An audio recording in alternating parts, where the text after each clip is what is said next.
अष्टाविंशः सर्गः। श्री राम के द्वारा वर्षा ऋतु का वर्णन। इस प्रकार वाली का वध और सुग्रीव का राज्याभिषेक करने के अनंतर माल्यवान पर्वत के पृष्ठभाग में निवास करते हुए श्री रामचंद्र जी लक्ष्मण से कहने लगे, सुमित्रा नंदन, अब ये जल की प्राप्ति कराने वाला वो प्रसिद्ध वर्षा काल आ गया। देखो, पर्वत के समान प्रतीत होने वाले मेघों से आकाश मंडल आच्छन्न हो गया है। ये आकाश स्वरूपा तरुणी सूर्य की किरणों द्वारा समुद्रों का रस पीकर कार्तिक आदि 9 मासों तक धारण किए हुए गर्भ के रूप में जल रूपी रसायन को जन्म दे रही है। इस समय मेघ रूपी सोपान पंक्तियों द्वारा आकाश में चढ़कर गिरी मल्लिका और अर्जुन पुष्प की मालाओं से सूर्य देव को अलंकृत करना सरल सा हो गया है। संध्या काल की लाली प्रकट होने से बीच में लाल तथा किनारे के भागों में श्वेत एवं स्निग्ध प्रतीत होने वाले मेघ खंडों से आच्छादित हुआ आकाश ऐसा जान पड़ता है मानो उसने अपने घाव में रक्त रंजित सफेद कपड़ों की पट्टी बांध रखी हो। मंद मंद हवा निश्वास सी प्रतीत होती है। संध्या काल की लाली लाल चंदन बनकर ललाट आदि अंगों को अनुरंजित कर रही है तथा मेघ रूपी कपोल कुछ कुछ पांडु वर्ण का प्रतीत होता है। इस तरह यह आकाश कामातुर पुरुष के समान जान पड़ता है। जो ग्रीष्म ऋतु में घाम से तप गई थी, वो पृथ्वी वर्षा काल में नूतन जल से भीगकर शोक संतप्त सीता की भांति बाष्प विमोचन कर रही है। मेघ के उदर से निकली कपूर की डली के समान ठंडी तथा केवड़े की सुगंध से भरी हुई इस बरसाती वायु को मानो अंजलियों में भरकर पिया जा सकता है। यह पर्वत जिस पर अर्जुन के वृक्ष खिले हुए हैं तथा जो केवड़ों से सुवासित हो रहा है, शांत हुए शत्रु वाले सुग्रीव की भांति जल की धाराओं से अभिषिक्त हो रहा है। मेघ रूपी काले मृगचर्म तथा वर्षा की धारा रूप यज्ञोपवीत धारण किए वायु से पूरित गुफा वाले ये पर्वत ब्रह्मचारियों की भांति मानो वेदाध्ययन आरंभ कर रहे हों। ये बिजलियां सोने के बने हुए कोड़ों के समान जान पड़ती हैं। इनकी मार खाकर मानो व्यथित हुआ आकाश अपने भीतर व्यक्त हुई मेघों की गंभीर गर्जना के रूप में आर्तनाद सा कर रहा है। नील मेघ का आश्रय लेकर प्रकाशित होती हुई यह विद्युत मुझे रावण के अंक में छटपटाती हुई तपस्विनी सीता के समान प्रतीत होती है। बादलों का लेप लग जाने से जिनमें ग्रह नक्षत्र और चंद्रमा दृश्य हो गए हैं, अतएव जो नष्ट सी हो गई है, जिनके पूर्व पश्चिम आदि भेदों का विवेक लुप्त सा हो गया है, वे दिशाएं उन कामियों को जिन्हें प्रेयसी का संयोग सुख सुलभ है हितकर प्रतीत होती है।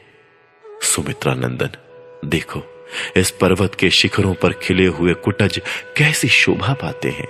कहीं तो पहली बार वर्षा होने पर भूमि से निकले हुए भाप से ये व्याप्त हो रहे हैं और कहीं वर्षा के आगमन से अत्यंत उत्सुक दिखाई देते हैं।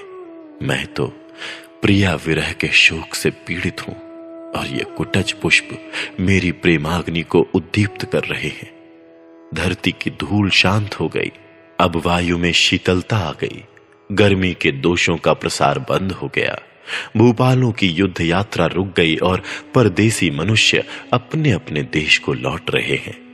मान सरोवर में निवास के लोभी हंस वहां के लिए प्रस्थित हो गए। इस समय चकवे अपनी प्रियाओं से मिल रहे हैं। निरंतर होने वाली वर्षा के जल से मार्ग टूट फूट गए हैं, इसलिए उन पर रथ आदि नहीं चल रहे हैं। आकाश में सब ओर बादल छिटके हुए हैं। कहीं तो उन बादलों से ढक जाने के कारण आकाश दिखाई नहीं देता और कहीं उनके फट जाने पर वो स्पष्ट दिखाई देने लगता है। ठीक उसी तरह जैसे जिसकी तरंग मालाएं शांत हो गई हों, उस महासागर का रूप कहीं तो पर्वत मालाओं से छिप जाने के कारण नहीं दिखाई देता है और कहीं पर्वतों का आवरण न होने से दिखाई देता है। इस समय पहाड़ी नदियां वर्षा के नूतन जल को बड़े वेग से बहा रही हैं। वो जल सर्ज और कदम्ब के फूलों से मिश्रित है।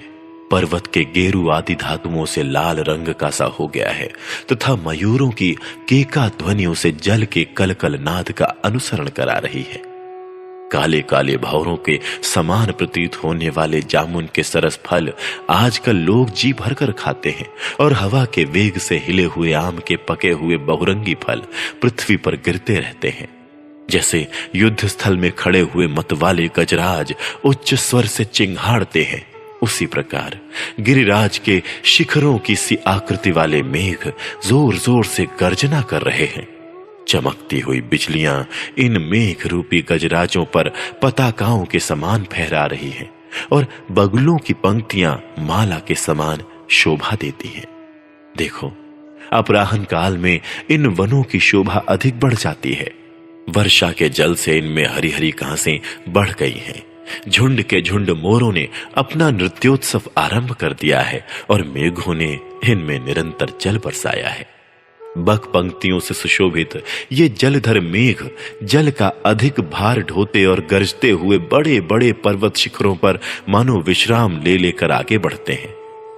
गर्भ धारण के लिए मेघों की कामना रखकर आकाश में उड़ती हुई आनंद मग्न बलाकाओं की पंक्ति ऐसी जान पड़ती है मानो आकाश के गले में हवा से हिलती हुई श्वेत कमलों की सुंदर माला लटक रही हो।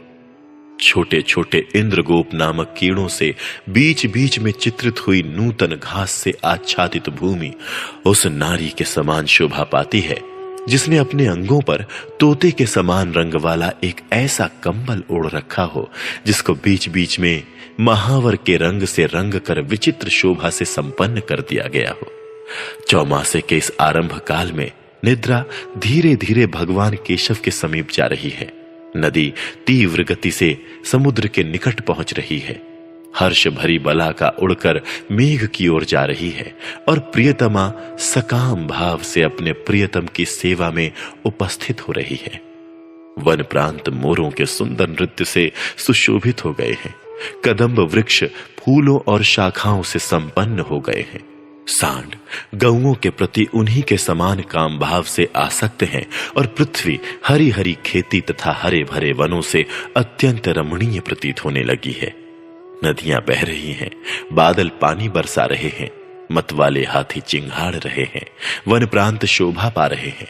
प्रियतमा के संयोग से वंचित हुए वियोगी प्राणी चिंता मग्न हो रहे हैं। मोर नाच रहे हैं और वानर निश्चिंत एवं सुखी हो रहे हैं। वन के झरनों के समीप क्रीड़ा से उल्लासित हुए मदवर्षी गजराज केवड़े के फूल की सुगंध को सूंघकर मतवाले हो उठे हैं, और झरने के जल के गिरने से जो शब्द होता है उससे आकुल हो ये मोरों के बोलने के साथ साथ स्वयं भी गर्जना करते हैं। जल की धारा गिरने से आहत होते और कदम्ब की डालियों पर लटकते हुए भ्रमर तत्काल ग्रहण किए हुए पुष्परस से उत्पन्न गाढ़ मद को धीरे धीरे त्याग रहे हैं। कोयलों की चूर्ण राशि के समान काले और प्रचुर रस से भरे हुए बड़े बड़े फलों से लदी हुई जामुन वृक्ष की शाखाएं ऐसी जान पड़ती हैं मानो भ्रमरों के समुदाय उनमें सटकर उनके रस पी रहे हैं। विद्युत रूपी पताकाओं से अलंकृत एवं जोर जोर से गंभीर गर्जना करने वाले इन बादलों के रूप युद्ध के लिए उत्सुक हुए गजराजों के समान प्रतीत होते हैं।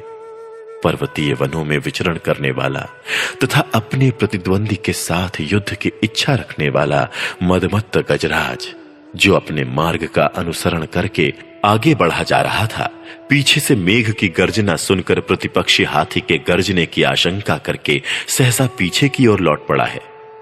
कहीं भ्रमरों के समूह गीत गा रहे हैं, कहीं मोर नाच रहे हैं और कहीं गजराज मदमत्त होकर विचर रहे हैं। इस प्रकार ये वन प्रांत अनेक भावों के आश्रय बनकर शोभा पा रहे हैं। कदम्ब, सर्ज, अर्जुन और स्थल कमल से संपन्न वन के भीतर की भूमि मधु जल से परिपूर्ण हो मोरों के मदयुक्त कलरवों और नृत्यों से उपलक्षित होकर आपान भूमि के समान प्रतीत होती है। आकाश से गिरता हुआ मोती के समान स्वच्छ एवं निर्मल जल पत्तों के दोनों में संचित हुआ देख प्यासे पक्षी पपीहे हर्ष से भरकर देवराज इंद्र के दिए हुए उस उत्तम जल को पीते हैं। वर्षा से भीग जाने के कारण उनकी पांखें विविध रंग की दिखाई देती हैं। भ्रमर रूप वीणा की मधुर झंकार हो रही है। मेढकों की आवाज कंठ ताल सी जान पड़ती है। मेघों की गर्जना के रूप में मृदंग बज रहे हैं। इस प्रकार वनों में संगीतोत्सव का आरंभ सा हो रहा है। विशाल पंख रूपी आभूषणों से विभूषित मोर वनों में कहीं नाच रहे हैं, कहीं जोर जोर से मीठी बोली बोल रहे हैं और कहीं वृक्षों की शाखाओं पर अपने सारे शरीर का बोझ डालकर बैठे हुए हैं। इस प्रकार उन्होंने संगीत का आयोजन सा कर रखा है। मेघों की गर्जना सुनकर चिरकाल से रोकी हुई निद्रा को त्याग कर जागे हुए अनेक प्रकार के रूप, आकार, वर्ण और बोली वाले मेढक नूतन जल की धारा से अभिहत होकर जोर जोर से बोल रहे हैं। कामातुर युवतियों की भांति दर्प भरी नदियां अपने वक्ष पर चक्रवाकों को वहन करती हैं और मर्यादा में रखने वाले जीर्ण शीर्ण कूलक गारों को तोड़ फोड़ एवं दूर बहाकर नूतन पुष्प आदि के उपहार से पूर्ण भोग के लिए सादर स्वीकृत अपने स्वामी समुद्र के समीप वेग पूर्वक चली जा रही हैं। नीले मेघों में सटे हुए नूतन जल से परिपूर्ण नील मेघ ऐसे प्रतीत होते हैं मानो दावानल से जले हुए पर्वतों में दावानल से दग्ध हुए दूसरे पर्वत बद्धमूल होकर सट गए हों। जहां मतवाले मोर कलनाद कर रहे हैं, जहां की हरी हरी घासें वीर बहुटियों के समुदाय से व्याप्त हो रही हैं तथा जो नीप और अर्जुन वृक्षों के फूलों की सुगंध से सुवासित हैं, उन परम रमणीय वन प्रांतों में बहुत से हाथी विचरा करते हैं। भ्रमरों के समुदाय नूतन जल की धारा से नष्ट हुए केसर वाले कमल पुष्पों को तुरंत त्याग कर केसर शोभित नवीन कदम्ब पुष्पों का रस बड़े हर्ष के साथ पी रहे हैं। गजेंद्र मतवाले हो रहे हैं, गवेंद्र आनंद में मग्न हैं, मृगेंद्र वनों में अत्यंत पराक्रम प्रकट करते हैं, नगेंद्र रमणीय दिखाई देते हैं, नरेंद्र मौन हैं, युद्ध विषयक उत्साह छोड़ बैठे हैं और सुरेंद्र जलधरों के साथ क्रीड़ा कर रहे हैं। आकाश में लटके हुए ये मेघ अपनी गर्जना से समुद्र के कोलाहल को तिरस्कृत करके अपने जल के महान प्रवाह से नदी, तालाब, सरोवर, बावली तथा समूची पृथ्वी को आप्लावित कर रहे हैं। बड़े वेग से वर्षा हो रही है, जोरों की हवा चल रही है और नदियां अपने कगारों को काटकर अत्यंत तीव्र गति से जल बहा रही हैं। उन्होंने मार्ग रोक दिए हैं। जैसे मनुष्य जल के कलशों से नरेशों का अभिषेक करते हैं, उसी प्रकार इंद्र के दिए और वायुदेव के द्वारा लाए गए मेघ रूपी जल कलशों से जिनका अभिषेक हो रहा है, वे पर्वतराज अपने निर्मल रूप तथा शोभा संपत्ति का दर्शन सा करा रहे हैं। मेघों की घटा से समस्त आकाश आच्छादित हो गया है। न रात में तारे दिखाई देते हैं, न दिन में सूर्य। नूतन जल राशि पाकर पृथ्वी पूर्ण तृप्त हो गई है। दिशाएं अंधकार से आच्छन्न हो रही हैं, अतएव प्रकाशित नहीं होती हैं, उनका स्पष्ट ज्ञान नहीं हो पाता है। जल की धाराओं से धुले हुए पर्वतों के विशाल शिखर मोतियों के लटकते हुए हारों की भांति एवं बहुसंख्यक झरनों के कारण अधिक शोभा पाते हैं। पर्वतीय प्रस्तर खंडों पर गिरने से जिनका वेग टूट गया है, वे श्रेष्ठ पर्वतों के बहुतेरे झरने मयूरों की बोली से गूंजती हुई गुफाओं में टूटकर बिखरते हुए मोतियों के हारों के समान प्रतीत होते हैं।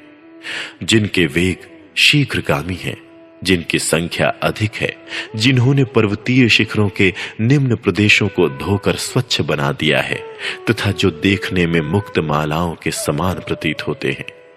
पर्वतों के उन झरते हुए झरनों को बड़ी बड़ी गुफाएं अपनी गोद में धारण कर लेती हैं।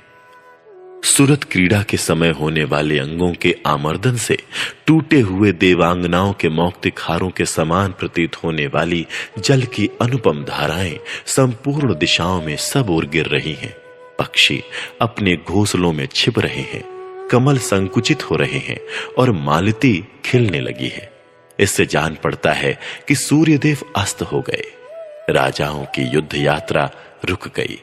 प्रस्थित हुई सेना भी रास्ते में ही पड़ाव डाले पड़ी है। वर्षा के जल ने राजाओं के वैर शांत कर दिए हैं और मार्ग भी रोक दिए हैं। इस प्रकार वैर और मार्ग दोनों की एक सी अवस्था कर दी गई है। भादों का महीना आ गया।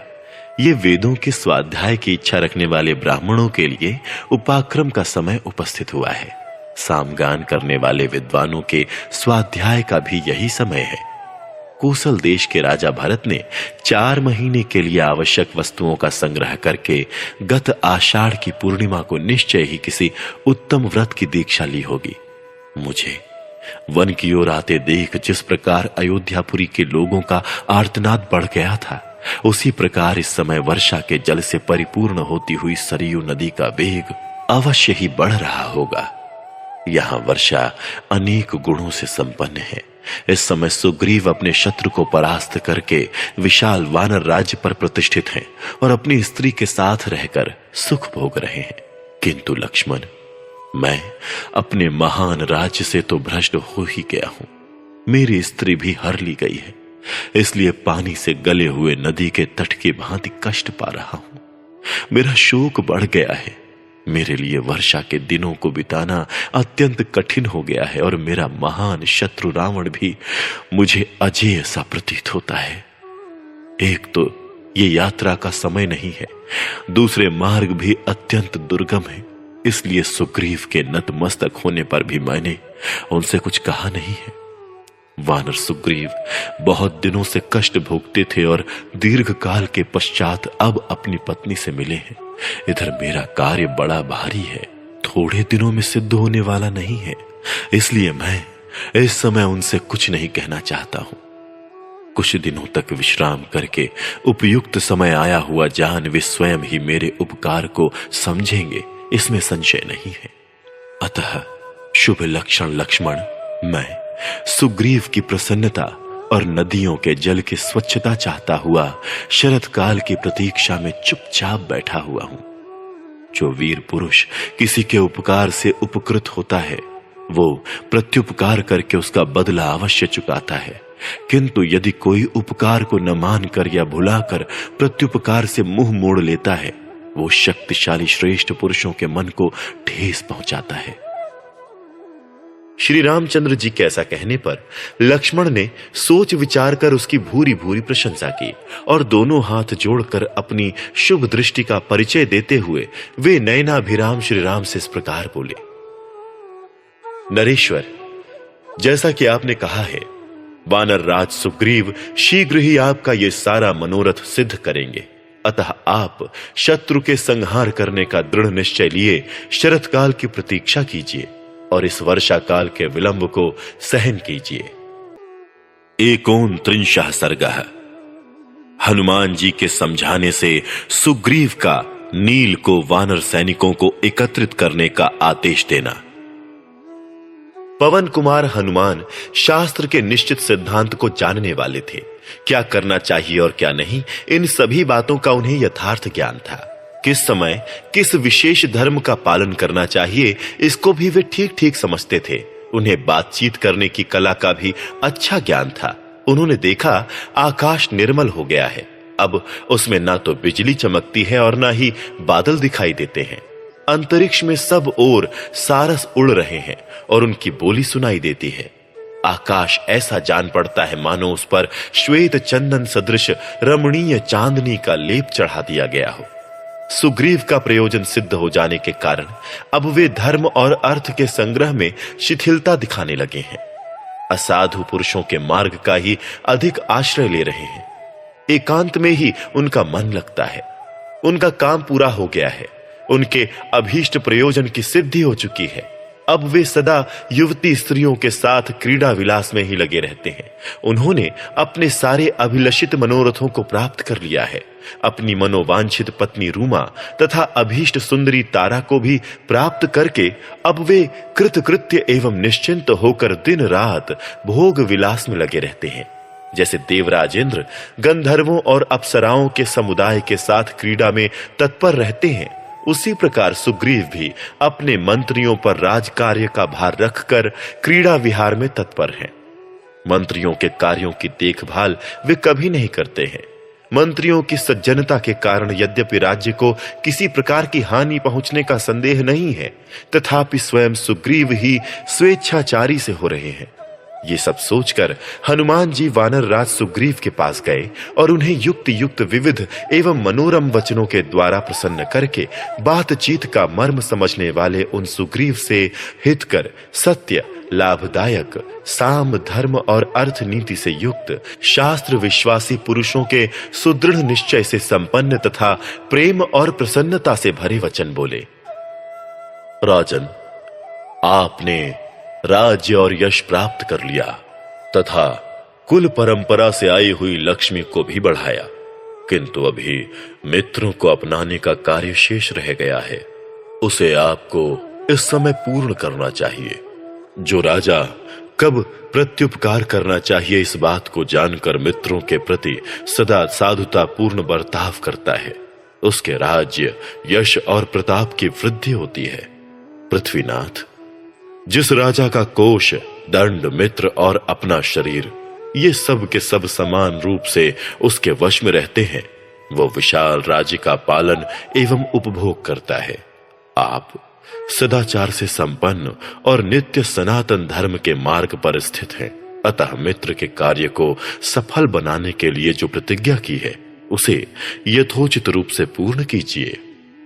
जो अपने सब कार्यों को छोड़कर मित्र का कार्य सिद्ध करने के लिए विशेष उत्साह पूर्वक शीघ्रता के साथ नहीं लग जाता है, उसे अनर्थ का भागी होना पड़ता है। कार्य साधन का उपयुक्त अवसर बीत जाने के बाद जो मित्र के कार्यों में लगता है, वो बड़े से बड़े कार्यों को सिद्ध करके भी मित्र के प्रयोजन को सिद्ध करने वाला नहीं माना जाता है। शत्रुदमन, भगवान श्री राम हमारे परम सुहृद हैं। उनके इस कार्य का समय बीता जा रहा है, अतः विदेह कुमारी सीता की खोज आरंभ कर देनी चाहिए। राजन, परम बुद्धिमान श्री राम समय का ज्ञान रखते हैं और उन्हें अपने कार्य की सिद्धि के लिए जल्दी लगी हुई है, तो भी वे आपके अधीन बने हुए हैं। संकोचवश आपसे नहीं कहते कि मेरे कार्य का समय बीत रहा है। वानरराज, भगवान श्री राम चिरकाल तक मित्रता निभाने वाले हैं। वे आपके समृद्धशाली कुल के अभ्युदय के हेतु हैं। उनका प्रभाव अतुलनीय है। वे गुणों में अपना सानी नहीं रखते हैं। अब आप उनका कार्य सिद्ध कीजिए, क्योंकि उन्होंने आपका काम पहले ही सिद्ध कर दिया है। आप प्रधान वानरों को इस कार्य के लिए आज्ञा दीजिए। श्री रामचंद्र जी के कहने के पहले ही यदि हम लोग कार्य प्रारंभ कर दें तो समय बीता हुआ नहीं माना जाएगा, किंतु यदि उन्हें इसके लिए प्रेरणा करनी पड़ी तो यही समझा जाएगा कि हमने समय बिता दिया है, उनके कार्य में बहुत विलंब कर दिया है। वानरराज, जिसने आपका कोई उपकार नहीं किया हो उसका कार्य भी आप सिद्ध करने वाले हैं। फिर जिन्होंने वाली का वध तथा राज्य प्रदान करके आपका उपकार किया है, उनका कार्य आप शीघ्र सिद्ध करें, इसके लिए तो कहना ही क्या है। वानर और भालू समुदाय के स्वामी सुग्रीव, आप शक्तिमान और अत्यंत पराक्रमी हैं, फिर भी दशरथ नंदन श्री राम का प्रिय कार्य करने के लिए वानरों को आज्ञा देने में क्यों विलंब करते हैं? इसमें संदेह नहीं कि दशरथ कुमार भगवान श्री राम अपने बाणों से समस्त देवताओं, असुरों और बड़े बड़े नागों को भी अपने वश में कर सकते हैं। तथापि आपने जो उनके कार्य को सिद्ध करने की प्रतिज्ञा की है, उसी की वे राह देख रहे हैं।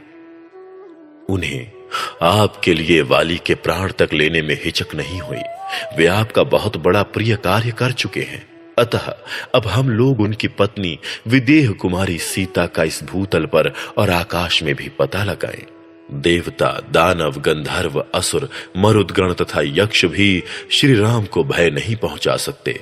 फिर राक्षसों की तो बिसात ही क्या है। वानरराज, ऐसे शक्तिशाली तथा पहले ही उपकार करने वाले भगवान श्री राम का प्रिय कार्य आपको अपनी सारी शक्ति लगाकर करना चाहिए। कपीश्वर, आपकी आज्ञा हो जाए तो जल में, थल में, नीचे तथा ऊपर आकाश में कहीं भी हम लोगों की गति रुक नहीं सकती। निष्पाप कपिराज, अतः आप आज्ञा दीजिए कि कौन कहां से आपकी किस आज्ञा का पालन करने के लिए उद्योग करे। आपके अधीन करोड़ों से भी अधिक ऐसे वानर मौजूद हैं जिन्हें कोई परास्त नहीं कर सकता। सुग्रीव सत्वगुण से संपन्न थे, उन्होंने हनुमान जी के द्वारा ठीक समय पर अच्छे ढंग से कही हुई ये बातें सुनकर भगवान श्री राम का कार्य सिद्ध करने के लिए अत्यंत उत्तम निश्चय किया। वे परम बुद्धिमान थे, अतः नित्य उद्यमशील नील नामक वानर को उन्होंने समस्त दिशाओं से संपूर्ण वानर सेनाओं को एकत्र करने के लिए आज्ञा दी और कहा, तुम ऐसा प्रयत्न करो जिससे मेरी सारी सेना यहां इकट्ठी हो जाए और सभी यूथपति अपनी सेना एवं सेनापतियों के साथ अविलंब उपस्थित हो जाएं। राज्य सीमा की रक्षा करने वाले जो जो उद्योगी और शीघ्रगामी वानर हैं, वे सब मेरी आज्ञा से शीघ्र यहां आ जाएं। उसके बाद जो कुछ कर्तव्य हो उस पर तुम स्वयं ही ध्यान दो। जो वानर 15 दिनों के बाद यहां पहुंचेगा उसे प्राणांत दंड दिया जाएगा। इसमें कोई अन्यथा विचार नहीं करना चाहिए। ये मेरी निश्चित आज्ञा है। इसके अनुसार इस व्यवस्था का अधिकार लेकर अंगद के साथ तुम स्वयं बड़े बूढ़े वानरों के पास जाओ। ऐसा प्रबंध करके महाबली वानर राज सुग्रीव अपने महल में चले गए। इस प्रकार श्री वाल्मीकि निर्मित आर्ष रामायण आदि काव्य के किष्किंधा कांड में 29वां सर्ग पूरा हुआ।